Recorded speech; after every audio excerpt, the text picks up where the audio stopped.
I was wondering if you could share with us what is it that drives you to really just open up in such the raw and honest way that you show in your films?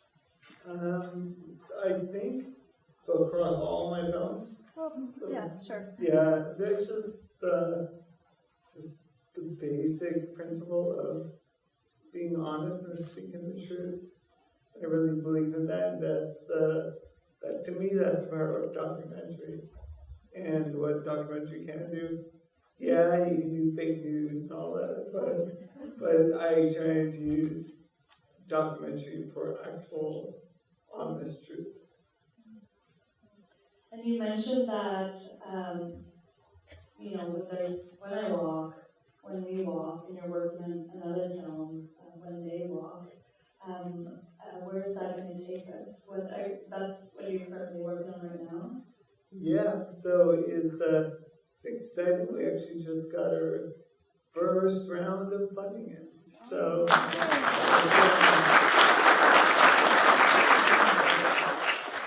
but you're not going to see the film for another 6 years. So when they walk will be about accessibility in the US, in Canada, and around the world as well. So it's really looking at accessibility. So with that, it's looking at access map as well. That plays a big part of inside of the film. And we will explain to you what access map is. Okay, sure.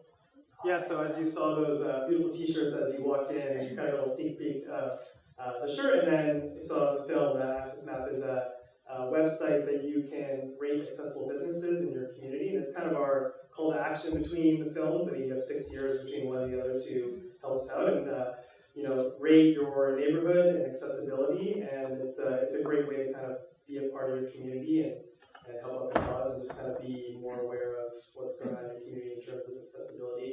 So that's at accessmap.com, and if you didn't get a shirt, there's tons outside that you guys can pick up and join in the movement.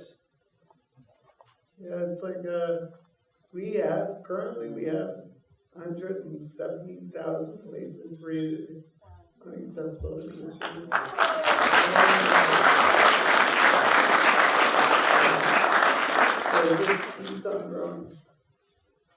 We have a couple of mics, I believe, for questions. So if anyone wants to say something, has a question, please just raise your hand and we'll send a mic your way.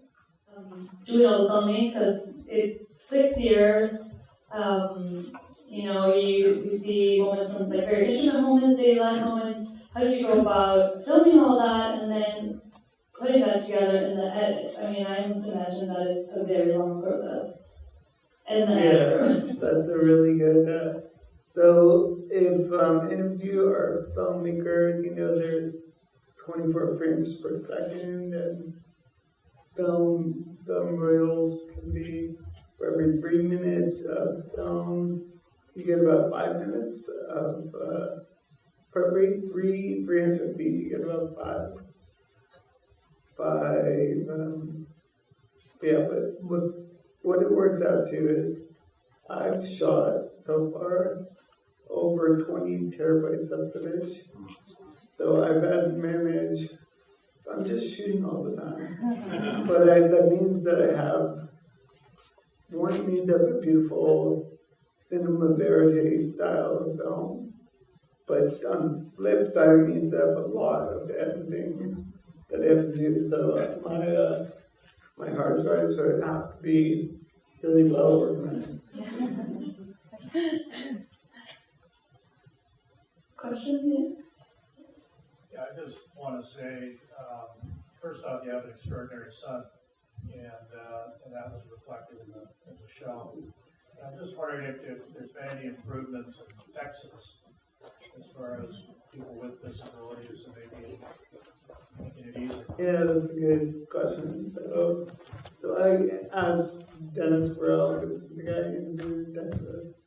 I did a Q&A with him in New York, and I asked him the same thing. Dennis, have you gotten any better down there in Texas? He said no, it's gotten worse actually. So now rather than it takes 3 years of a potential wait list, to get in your hours from Medicaid. Now it's 16 hours, 16 years. So 16 years, I believe. I'm wondering if your app works for hidden disabilities, not just physical disabilities as well. Yeah, so the way they don't explain how the rating system works yeah. Yeah, so in terms of the website you're talking about, or just his kind of advocacy in general? The website. Yeah, so the website is basically it's a rating system that's done by crowdsourcing, so it's an average of everyone's ratings, and we use comments and images and peer reviews very seriously, so it does have binary options for if you have a guide dog or if the place is spacious or quiet, so it helps people with like those hidden disabilities you said, but I think it's the average of all the ratings that we use, and I think the power of people's comments and photos is what's really neat about Access Map. Yeah, it's the qualitative comment is what makes it something that is both.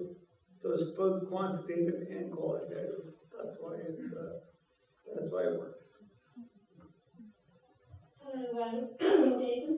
I just want to say how proud folks are from Tawasin that you have done so much and achieved such a great amount in your life, and we're very proud of you as our hometown boy.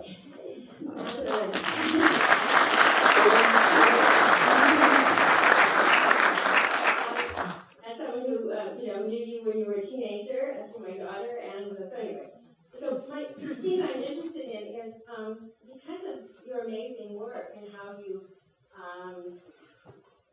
looked at all the different states at their disability records, and you've done a great service for the country, for the United States, for Canada in the work you've done. And I'm wondering if you've been working with any national organizations, disabled organizations in Canada, and the United States, like the Wisconsin people, and whether they're giving you real support in national organizations. So that's a really good point. So no, I have not.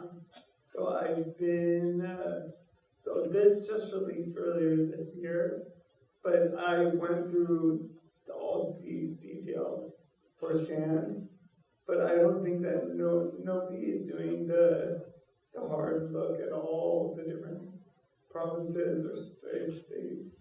And I would love to have somebody to help me with that, because at the end of the day, I'm just a filmmaker from Tawasin. I'd rather leave it up to some policymakers and some real research. There's a question here. Thank you so much for your really beautiful film. I have a question just about camera strategies. The camera, sort of unlike your body, feels quite infinite and able to go everywhere. How has your work with the camera changed with your disability, or what are some of the filming techniques you've had to invent along the way? So yeah, that's really, this really has been like a 12-year journey, not just 6. So I've done things like tie the camera down to my wheelchair, I put the camera on my forehead, I've had camera people sit beside me, point the camera towards me. I've done like everything possible. Put the camera on crane, so it's just made me more inventive.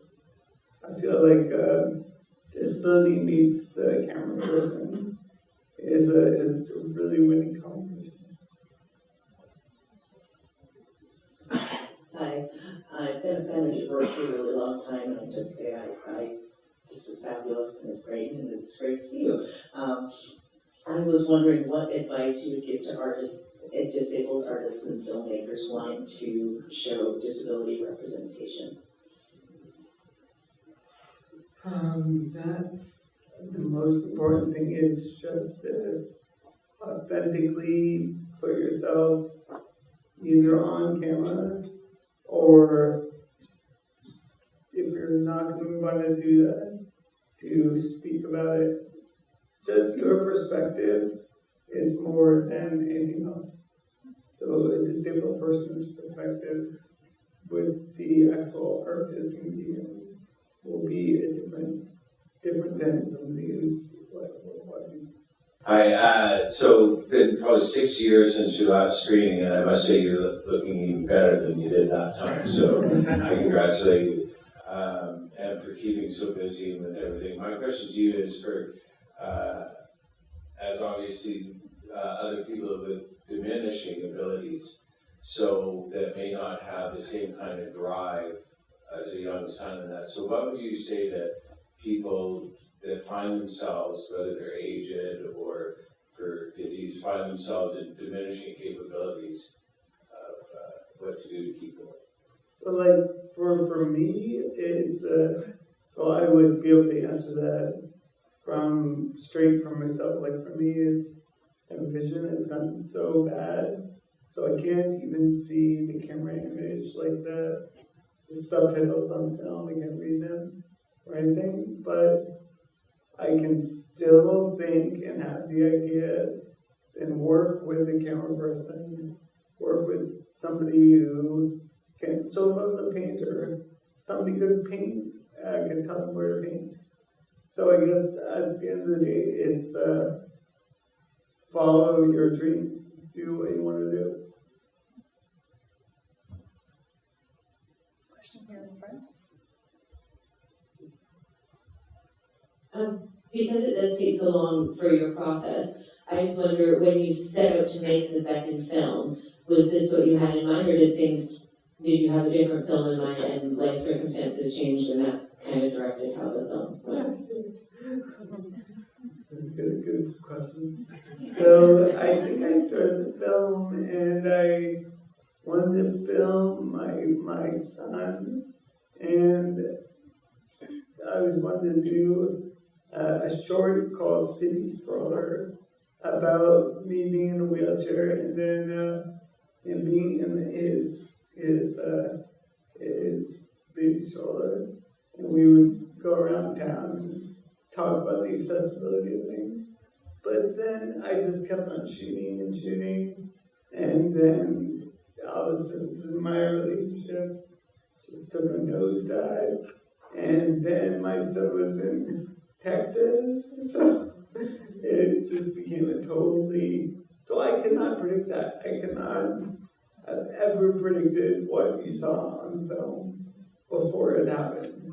I was just going to roll with the punches and go to Texas and see what it's like to be there, because at the end of the day, I want to make a film about my son, for my son, and I still ended up doing that. It's just not the same film, and he's not here, but it's not the same film, but it still is a film that tells him how much that I love him. I didn't realize it was an out there because I've been traveling lots lately, and I wanted some way to tell people that this place is good or that place is bad, but I had no way of knowing that there was an app out there or was already in place. I want to thank you for that a lot, because I would love to go ahead and say, because I was at a park this year that was just absolutely fabulous, and it had a beautiful wide wooden pathway set out to the ocean. It was just gorgeous. And I had no way to tell anybody. So thank you for that. I'd love to pass the information on to finding. Yeah. So it's part of like Google Places API. So can you explain that one? Yeah. So we basically overlay information on top of what you would see in Google Maps. So if you can find it in Google Maps, we take the basic data of address and phone number, and then we overlay our own data onto it in our own backend. So that's the rating system and kind of comments and this and that. But it's not only for people with disabilities, it's people with strollers, it can be for the elderly. So it's basically it's an app we're all going to need it eventually. So I think it's something that we can all start to do and then use in our lifetimes. So any place on Google Maps is on, so any place on Google Maps is on accident. best person.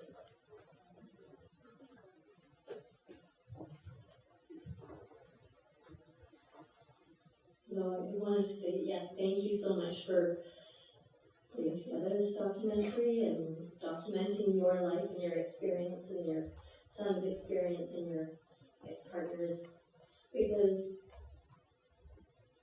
having lived with somebody who was disabled and dated somebody who was disabled, that life, there are no words to explain it. Until you see it, you can't understand what the challenge is for the person who is disabled and for the partner. And it was just a beautiful, genuine, real, more than a fly on the wall. You allow people to be in your soul and see and experience and hear and see your emotions and see your sons and your partners and stuff like that. And it just, something we need. It's so, in this world, it's often rare to really see that genuineness and see other people's soul and the reality of their life as compared to ours. We always think everybody else has a wonderful life and ours are the only ones with challenges. So thank you so much for all your work.